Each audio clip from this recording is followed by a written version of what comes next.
तर महाविकास आघाडीचं जागा वाटप जाहीर झाल्यामुळे आता महायुतीकडे सगळ्यांच्याच नजरा लागल्या आहेत। पण महायुतीत आजही काही जागांवरून मतभेद कायम असल्यामुळे रखडलेल्या या सगळ्या जागा वाटपाची चर्चा सुरू आहे। महायुतीच्या जागा वाटपासंदर्भात मुंबईमध्ये बैठकांचं सत्र पार पडणार आहे, तर दुसरीकडे रत्नागिरी सिंधुदुर्ग लोकसभा मतदारसंघातून शिवसेनेमधून उमेदवारी मिळवण्यासाठी किरण सामंत इच्छुक आहेत। किरण सामंत मुख्यमंत्री एकनाथ शिंदेंची भेट घेणार असून या भेटीनंतर रत्नागिरी सिंधुदुर्गमधील तिढा मिटण्याची शक्यता वर्तवण्यात येते।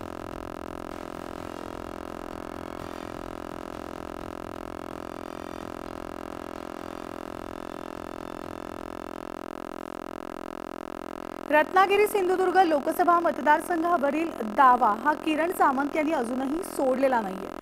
आपला दावा प्रबळ करण्यासाठी किरण सामंत यांनी आता अजित पवारांची मदत घेतली आहे। परिणामी रत्नागिरी सिंधुदुर्ग लोकसभा मतदारसंघात महायुतीसमोर तिढा सोडवण्याचं आव्हान निर्माण झालंय।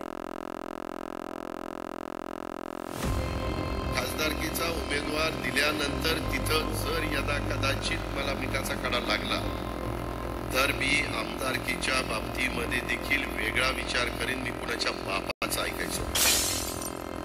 उपमुख्यमंत्री अजित पवार यांच्या भाषणाचा व्हिडिओ किरण सामंत यांनी त्यांच्या स्टेटसला ठेवलाय। या स्टेटसच्या माध्यमातून उदय सामंतांनी आगामी विधानसभा निवडणुकीत काय घडणार याचे संकेतच दिले। मी कुणाच्या बापाचं ऐकायचो। या अजित पवारांच्या भाषणातल्या मुद्द्याचा आधार घेत किरण सामंतांनी त्यांचे इरादे जाहीर केले। किरण सामंतांनी स्टेटसला ठेवलेला पूर्ण व्हिडिओ पाहूया। खासदारकीचा उमेदवार दिल्यानंतर तिथं जर यदा कदाचित मला मिठाचा कडा लागला तर मी आमदारकीच्या बाबतीमध्ये देखील वेगळा विचार करेन। मी कुणाच्या बापाचं ऐकायचो। मी सरळ सांगेन की बाबा माझं शब्दाला हे साथ देत नाही तर मी कशा करता एवढे कष्ट। अजित पवार यांच्या या वाक्यातनं किरण सामंतांनी त्यांना काय म्हणायचंय हेच स्पष्ट केलं। उद्योगमंत्री उदय सामंत यांचे भाऊ असलेले किरण सामंत रत्नागिरी सिंधुदुर्ग लोकसभा मतदारसंघात उमेदवारीसाठी इच्छुक आहेत। शिवसेनेच्या या मतदारसंघात केंद्रीय मंत्री नारायण राणे यांनी सुद्धा शड्डू ठोकलाय। परिणामी महायुतीमध्ये शिवसेना आणि भाजपमध्ये या मतदारसंघावरनं रस्सीखेच सुरू झालेली आहे। किरण सामंतांनी उमेदवारीच्या मुद्द्यावरनं माघार जरी घेतलेली असली तरी त्यावरचा दावा सोडलेला नाही हेच पुन्हा एकदा स्पष्ट झालंय। परिणामी महायुतीतले नेते हा तिढा कसा सोडवणार असाही प्रश्न निर्माण झालाय।